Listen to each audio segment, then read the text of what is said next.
All right, we are here in Elmina. And Morris and I were just sitting there talking.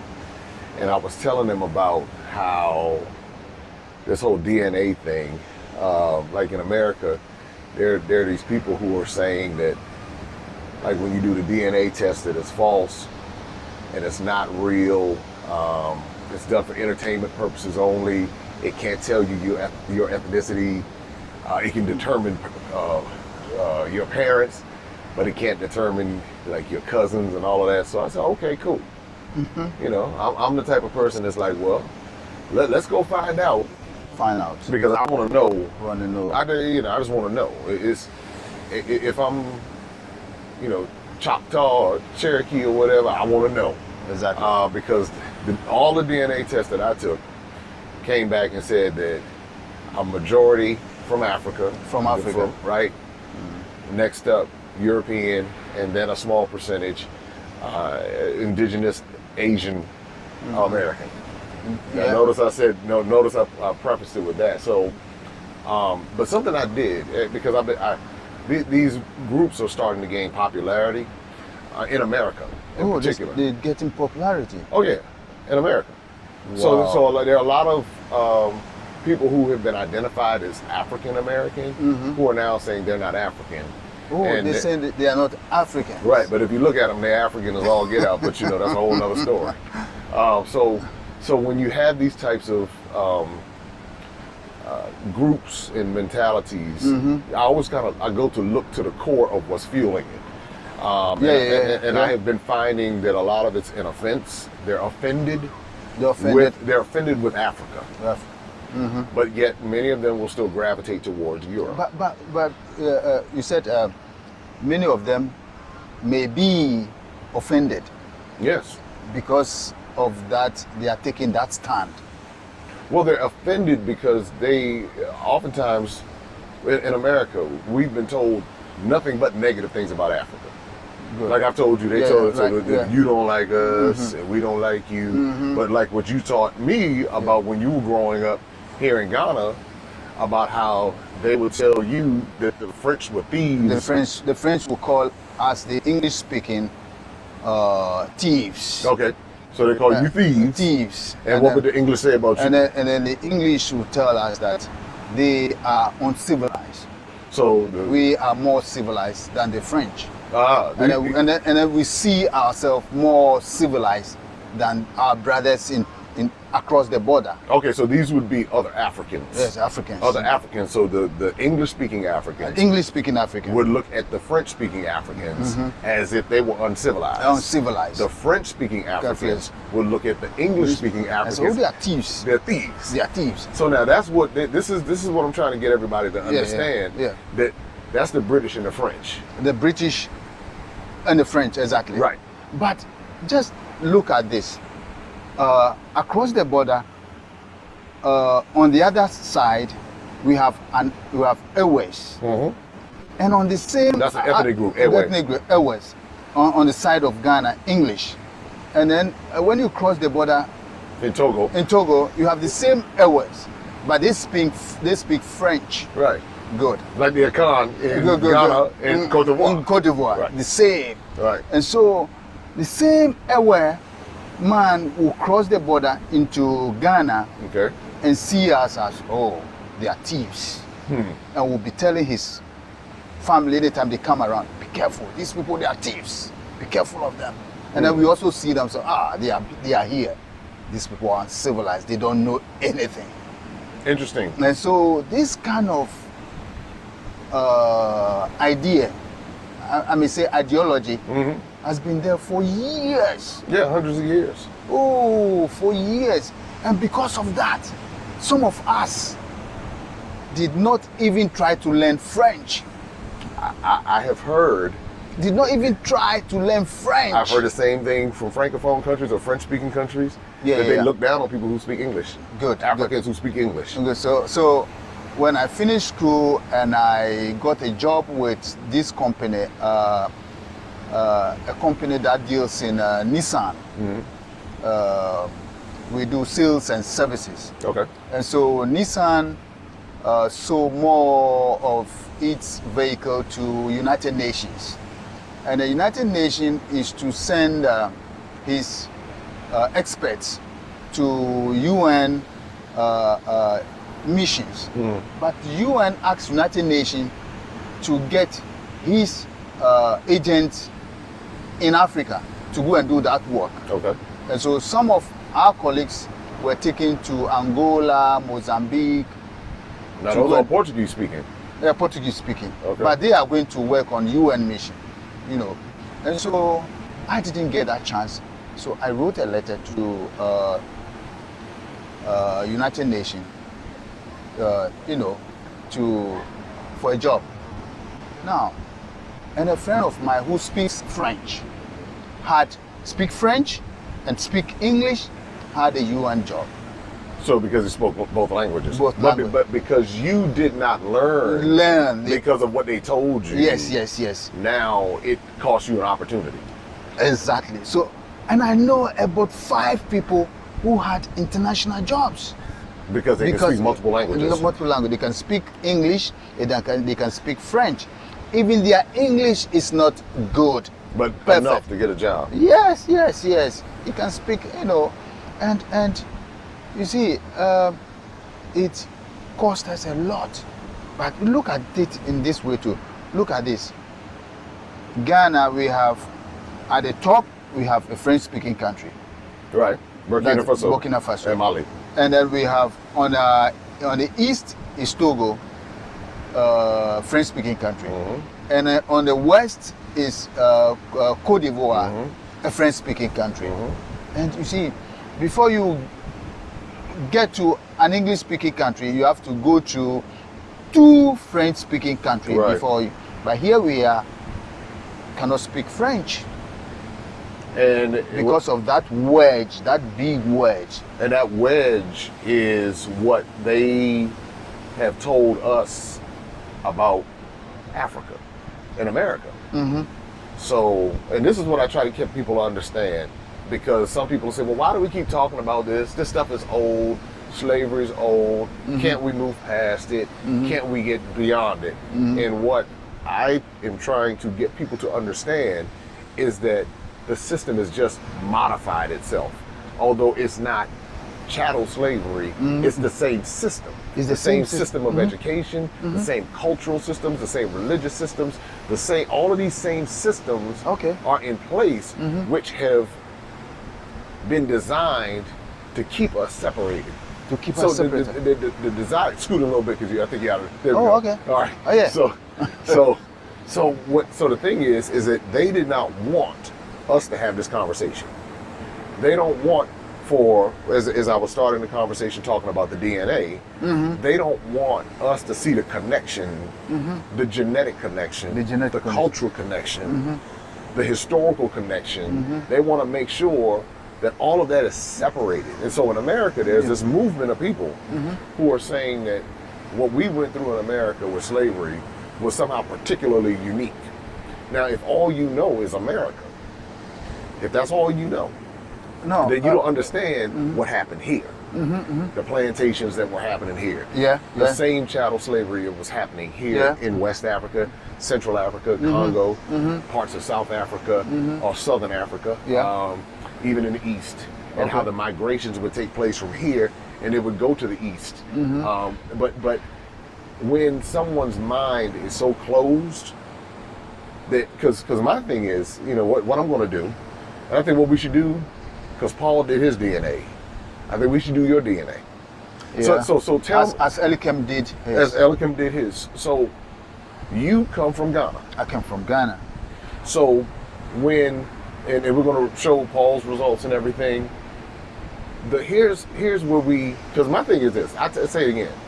If I'm Choctaw, Cherokee, whatever, then I'm cool with that. Cool. I have no problem going down that road and discovering that and reversing everything that I have learned about Africa. I have no problem with that. I have no problem. If someone can come to me and give me something credible about me, I don't know about them, because they'll say, well, I'm saying, well, I don't know about you, but I know me. You know you.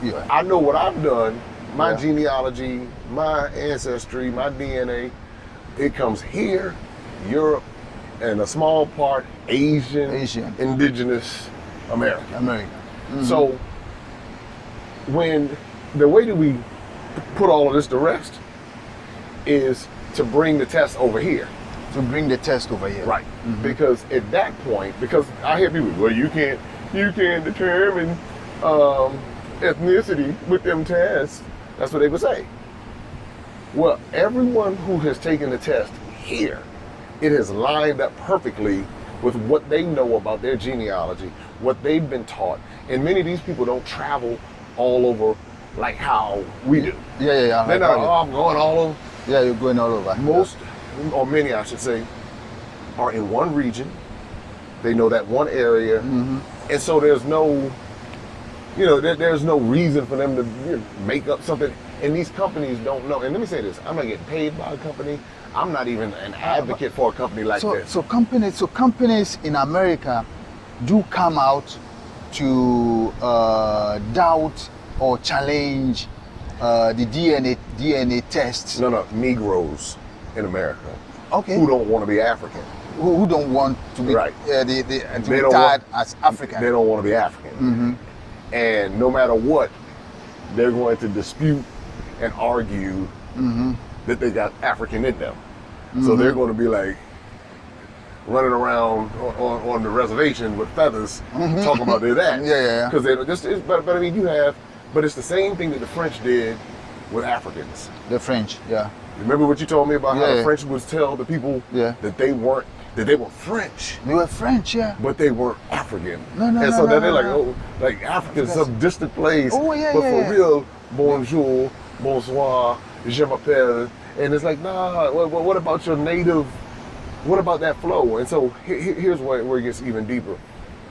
When you understand the global conspiracy, and when I say global conspiracy that has occurred over hundreds of years, once you get that context and understand it, you say, okay, the best way to dominate economically is to get people to erase themselves to become what you say that they should be. So, like I said earlier in the talk, they do it by way of education, religion, culture, all of these things that we now find ourselves trying to conform to. And that's what I'm seeing. I see it in Africa. I see it where you have many people in Africa who idolize white people.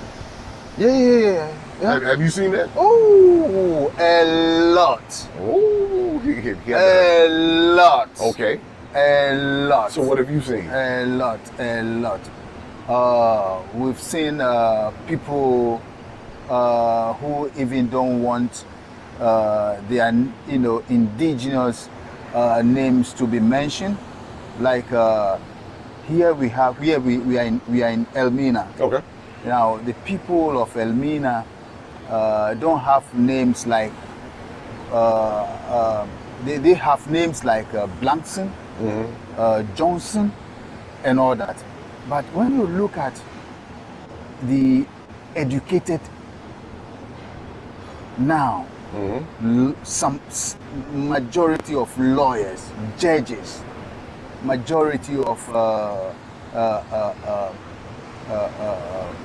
professors are now, doing away with their European names. They're finally getting they're finally doing that. Okay. They're doing away with their European names and then, sticking to the only African names. Okay. And so when are they gonna get rid of the wigs? The wigs. When are they gonna get rid of the wigs? The white wigs, the blonde wigs, the judges. The judges. What are they gonna do with that? That's another conversation. The wigs are. It's so it's something. And so here with the wigs issue, a judge, a lawyer says it is their attire. Right. And so since they are holding on to that it is their attire, but to me it feels like if a man made up his mind that his color is black, But he's made up his mind that no, I'm not an African. I'm a white. Mm-hmm. It's very difficult to erase that. Yeah, or an Indian. Yeah, it's very difficult to erase that. Well, unless he meets something, unless he finds out something concrete, or he comes down, if he lives in America, unless he comes down to Africa to see things for himself. But they won't. They won't do it. Because a lot of times when you challenge people to do certain things, then they'll have all kinds of half-cocked excuses as to why they won't. I don't need to do that because that stuff is bogus. That stuff, they'll have every kind of off-the-wall, backwoods reason for not doing it, instead of saying, you know what, I think I should do it just to make myself credible. Because then what they'll do is they'll quote documents from the U.S., but then they'll, in the same tongue, they'll discredit the people from the U.S. So like, I need to trust this. In the same tongue, they'll discredit. So if people are paying attention, it's like you wonder who's really paying for this stuff, because it's like, well, wait a minute. Or they'll take certain things that are factual, that are legitimate, and then what they'll do is take that and they'll hound on that. And they'll become talking points, kind of like political parties. Yeah. What about this? What about this? What about this? You know, but when you start hitting them with other stuff, they kind of try to bob and weave out of that. So my thing is, I say to them, look, take all the tests and see.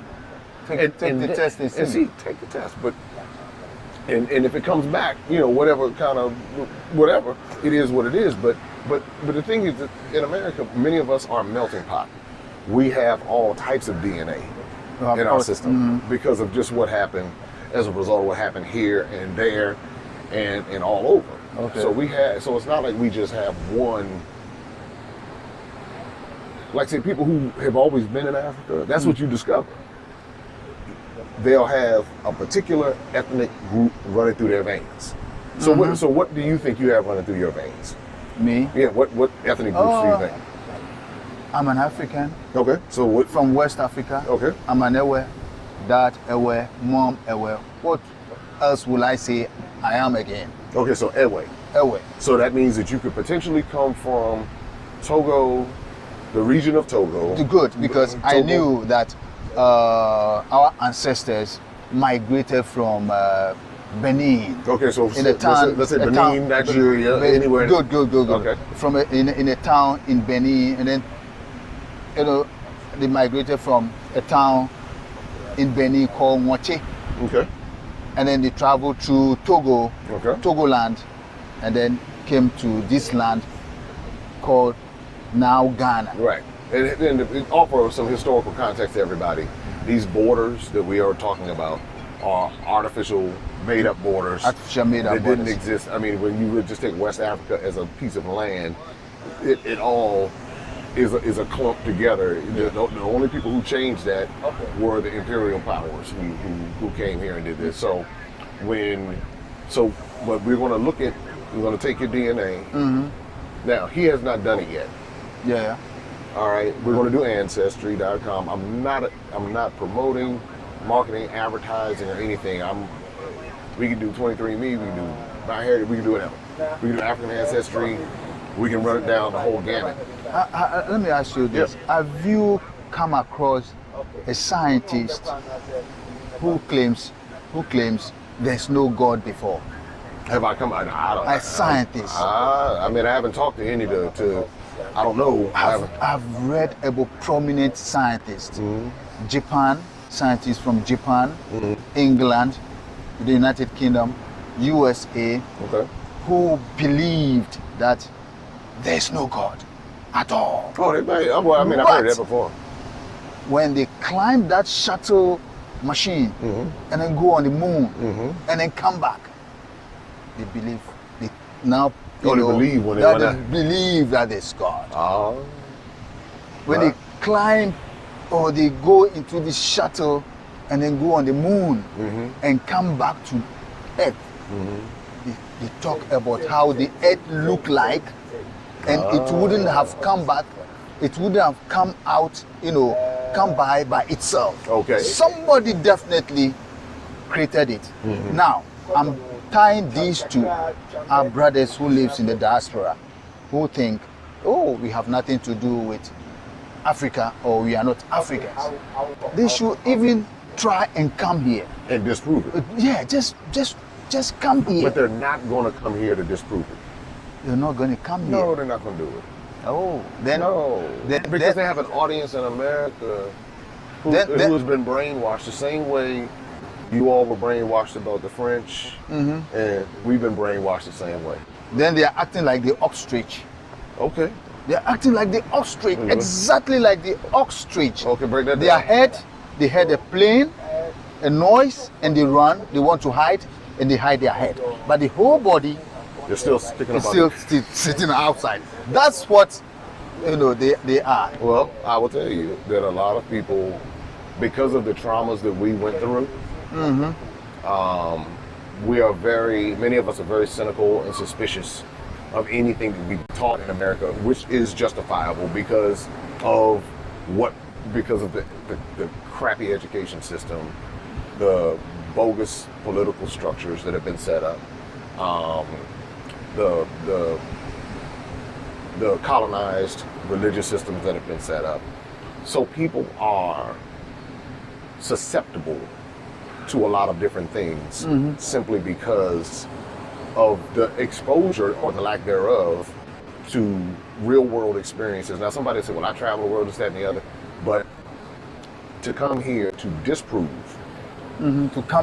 that's what I've not seen. They have not come here to disprove what occurred. So and it's in that particular audience is easily exploitable because of the cultural training. The cultural training. And many of us are actually white supremacists and brown skin. Already. No, I'm saying many of us are because of the training. So we still idolize the oppressor. We still believe that their education is better. We still believe they're better. We still, but still be offended by the treatment by them. So many of us still seek acceptance. We want to be validated by them. Okay. We want to be, if we're not educated in their system, then we don't feel that we're validated. So there are many people who are like pro-black. Yeah, but they are the first ones to tell you how they have been elevated and affirmed and validated in a white supremacy educational system. They'll be the first ones to come out the mouth and say, I did this, I made it in their world without even understanding the power of this world. And that was what I was plagued with until I came here. And I was like, wait a minute, these people are brilliant. So brilliant. Everywhere I've been on this continent, and it's the same brilliance I see within the people in America. The same people like this, the same brilliance to be able to adapt to extreme conditions, extremely unfair conditions. I see that in us in America, and I see that in us here on the continent of Africa, whether it's South Africa, whether it's North Africa, East Africa, West Africa, haven't been to Central Africa yet. Everywhere I've been. So when I say that, I stop I see the same game being played on us that has been played big one for hundreds of years. But it's just now 2022, 3, whenever you're watching this, it's the same one. So what we're going to do is we're going to do your DNA. Good. And we're going to see what comes back. What comes back. Let's say Paul did his. Yeah. Someone sent an email. When Paul's results hit, it linked to someone. It links to someone. And the person didn't know who Paul was. He said what? They didn't know who Paul was. They didn't know who Paul was. No, but this is what they said. They said, we believe that this man is related to our father, who is from Winneba in Ghana. Paul was born, raised, reared in Winneba in Ghana. They had no idea. They have no idea. So I'm taking it outside of the American borders because it's easy to say, oh, well, an American, but they can't do this in America. So I'm coming over to Africa because now we're able to do a little bit differently because if it's consistent with the genealogy, then it is what it is. Then it is what it is. But now people gaslight themselves and say, well, no, it's not. And they'll call you all kinds of names. And you're this and you're that. And the truth is smacking them in the face. I want my stuff in America. I tell people all the time, one of the beautiful parts about being a part of the African diaspora is that you can claim multiple places. To claim multiple places. You can claim Africa. You can claim America. But you see, but when your mind is limited to one space, that's why that's the reason why I just said I'm saying if they come to Africa, if they can, you know, but I see the whole thing as an organized crime. Okay. But there has been organized crime. Yeah, organized crime. You know, we talk about organized crime as a criminality to some level. Okay. Organized crime, a criminality to some level. Okay. And so I see the whole thing as organized crime, an organized crime which has to do with states. States. Yeah, which has to do with the hierarchy, political. Oh yeah. Oh yeah. You know, we States, can't take it out. Yeah. Because they sit down and plan it and come out with Yes. what they have to do. Yes. Just recently, I learned that gonorrhea, syphilis, was manufactured. Oh, okay. I don't doubt it. I learned from BBC. Oh, see, now you gotta be careful with BBC though. You gotta be, documentary. you gotta be careful with them jokers at BBC. You know who BBC is, though. You know, BBC. Yeah. BBC is notorious for. Yeah, That's BBC like CNN. and you see, look at it. Something like this is, you know, was manufactured, and even Obama has to come out to apologize to people who, I don't want to go further, to people, you know, who were hurt. You know, countries who were hurt. Experiment. I know they had the whole good, the whole experiment, good. Right. And so, if a whole state can come out with something like this, then think about, you know, indoctrinating people to conform to whatever. Good, so that easy. they can have, you know. So you can manipulate their have them. pocketbooks. You can manipulate their pocketbooks or purses or bank accounts or crypto accounts. You can manipulate their everybody. behaviors. You can manipulate how they see themselves. And I've also seen that a lot of our people are being manipulated and are being put in prison through religion. Oh yeah, all that. You know, religion can enslave. That's probably religion one of the biggest enslaves things. a lot of people, and so they never leave the religion aspect out. And that's when you really got. That's when I really become suspect. When someone comes with that, and they try to impose it, versus sharing it. It's one thing to share it. This is what I believe.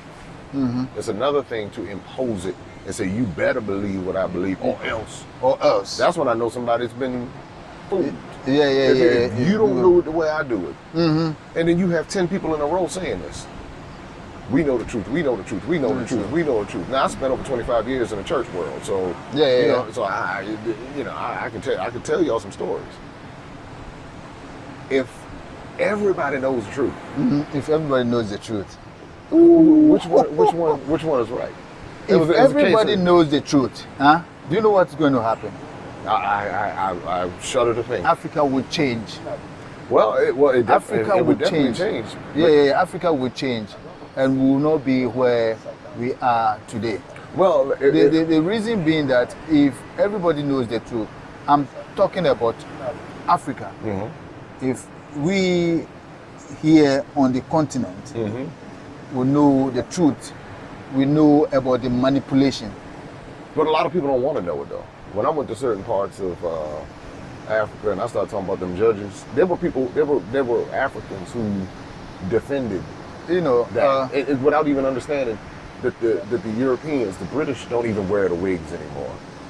But somehow here in Africa, in Anglophone countries, not Francophone countries, the wigs are still being worn. And people don't understand the Yeah, symbolism. the weeks are still being won. Yeah, I saw when we were driving down. Yeah, we at the Supreme Court of Accra. Right, but but the symbolism is this is the crown of my head. My head is my intelligence. Yes, your hair is your intelligence. And I'm wearing the costume of enslavement on my head. I'm putting this.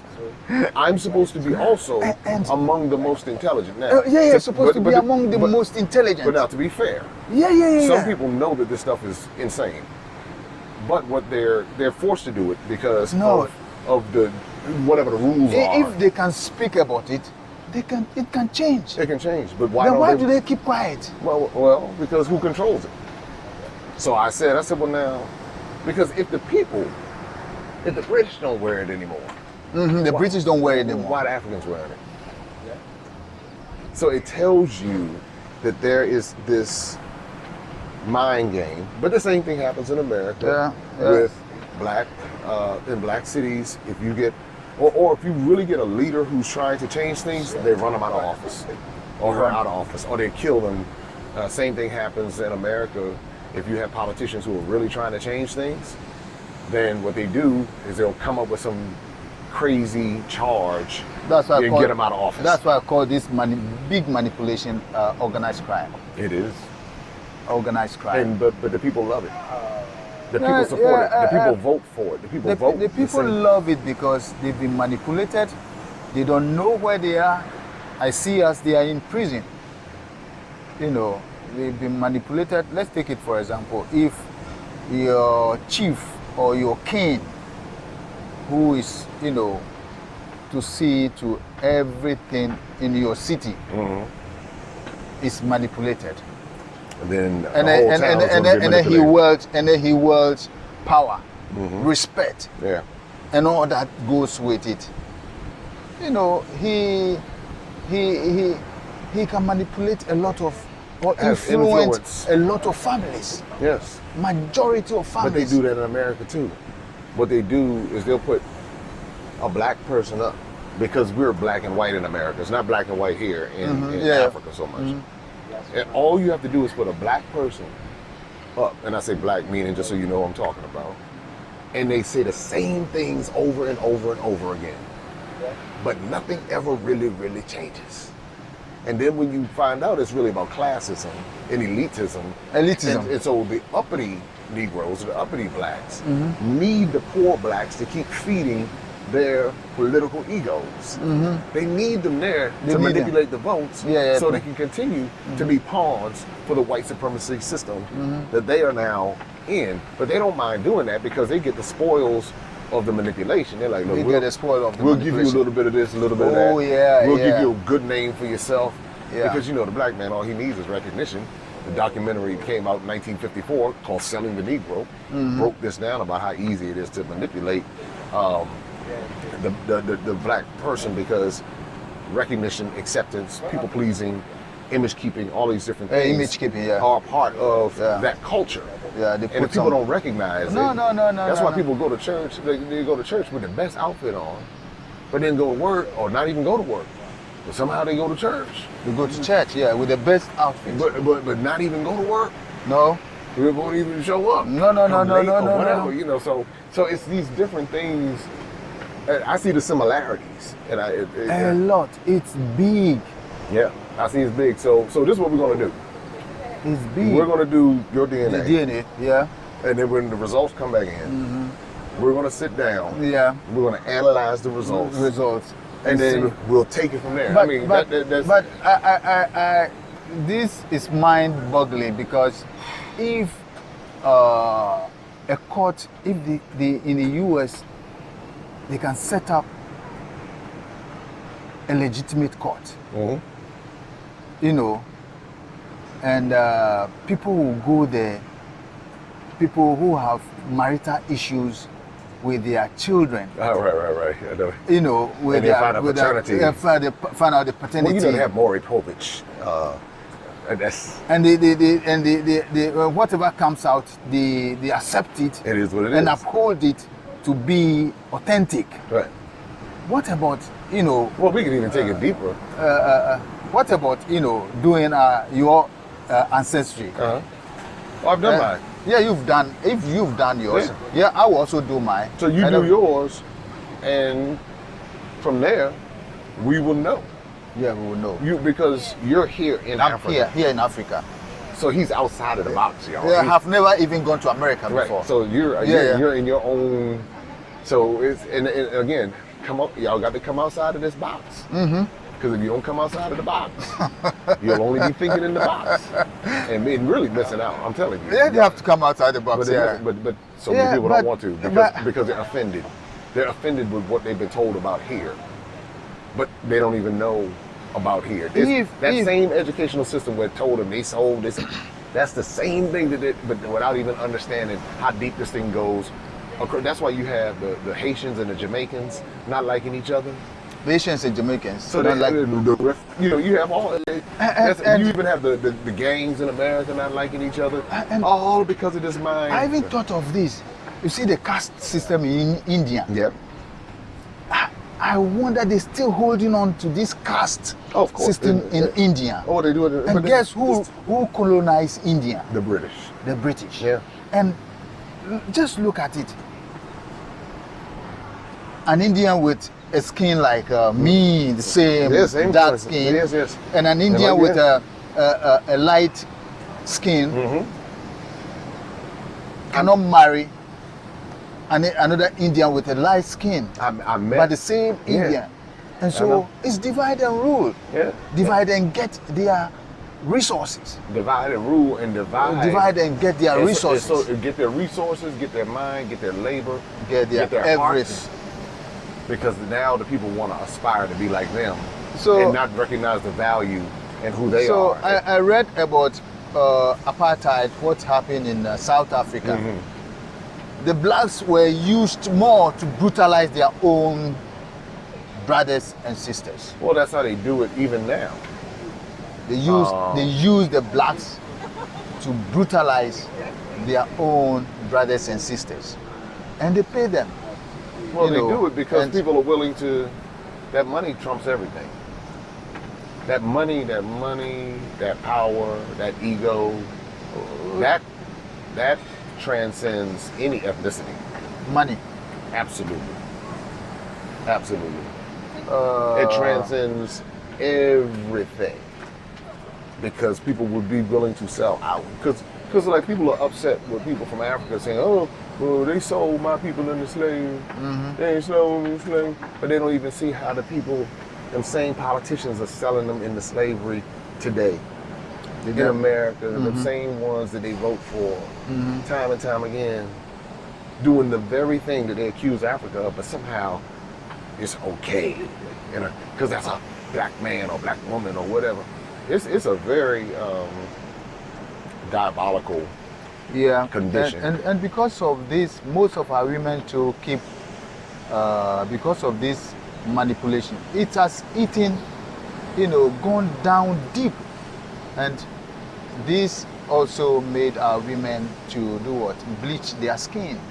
Oh, the bleaching is? Yeah, bleach their skin to look like a white. Yes, they do. They do it. They do it in America too. To get an approval, And then they follow the white Jesus. So if everything is white, it's also part of the manipulation. Right, and it's also part of the self-hatred, part of the indoctrination. So conversations like this help us to identify it, and there are other people out there who recognize it, and they're willing to break this down. So here, this is what we're going to do. We're about to wrap this up. We're going to do the test. Do the test. And we're going to come back and have another conversation. Good. And then, again, this is the pre-test conversation. Yeah. And then you'll have the post-test conversation. Yeah, we see where we all stand. There it is. Yeah. All right. Like, subscribe, share. You know what to do. Maximum Impact with J. Cameron. Talk to you soon. Open up your eyes and see all the fun and mystery. Take an African adventure with Darren and Destiny. From the mountains to the shore, so many things to explore. Take an African adventure with Darren and Destiny. The Adventures of Darren and Destiny. And Darren and Destiny are twin brother and sister, and you go on their adventures throughout the African diaspora, meaning so African diaspora destinations, primarily focused in Africa, but we go to South America, we're going to go to the Caribbean. Their first book is going to take you to Ghana, and then we're going to go on a safari. And from there, we're going to go to Ethiopia, and then we go to Salvador, Brazil. And what the goal is to be able to inspire curiosity in the continent of Africa, in our children from a very young age, and to really tell a more accurate story. Most of our children are exposed to negative images, late night infomercials about how bad things are, everybody's sick, everybody's poor, everyone's uneducated, but that's simply not true. So what Darren and Destiny and their family do is they go to different African destinations. They are learning about these different places. You're beginning to see positive images, but still telling the truth. I mean, that's the important thing, to tell the truth about some of the things that have occurred. But it's all done on our children's level so they begin to understand it. And it begins to pique their curiosity. They begin to learn more. And hopefully one day they will want to explore and visit the continent of Africa and its many countries. There's just so much that Darren and Destiny are able to do, and as they're doing it, it's like they begin to open the minds of a new generation, and they don't get bombarded and indoctrinated with negativity. They're actually able to see positivity and inspiring images and messages about the African diaspora, as well as those who are still indigenous to the continent of Africa, and they begin to learn more and just see things differently. So I'm excited about introducing the Adventures of Darren and Destiny.